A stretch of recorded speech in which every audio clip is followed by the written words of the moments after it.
No, Sweetest play of the year. I know it's a play, but then you also got the fan support. I mean, how cool has the support been for the whole Brookland community? It is. I've talked to these kids since I got here about earning respect and making history and stuff like that. And over the last 3 years since this senior group have been sophomores and they've worked their way up to this point, they've made a lot of history for this little team and this little town. So this play is kind of accumulation of that. And we had a lot of fan support. And hearing Mitch talk about being the most votes. So I mean that's a big deal for us. It really is. Just some respect earned and kind of trying to grow where we want to go.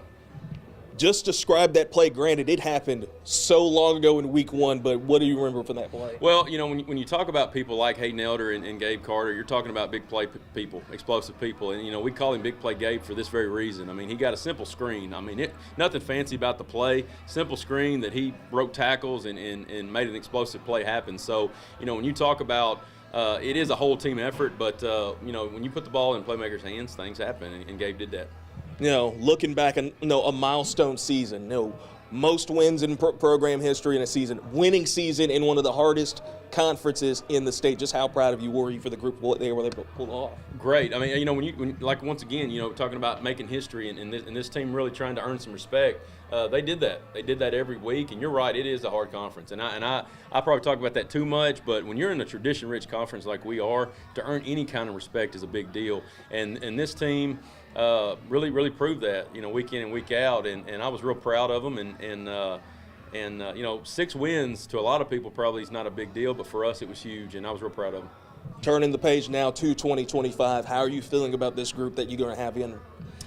When you look at that O-line, we from our tight end tackle all the way to their other tackle, we were all sophomores. So when you talk about youth at the O-line, that's what you want. You want youth at O-line that played. And so I always think about, what are those kids going to be in junior and then their senior year? And if they stay healthy, that's going to be a good O-line group. And on the flip side of that, our D-line group was real strong. So, and they were young. So I like where we're at in our O-line D-line, which is your foundation.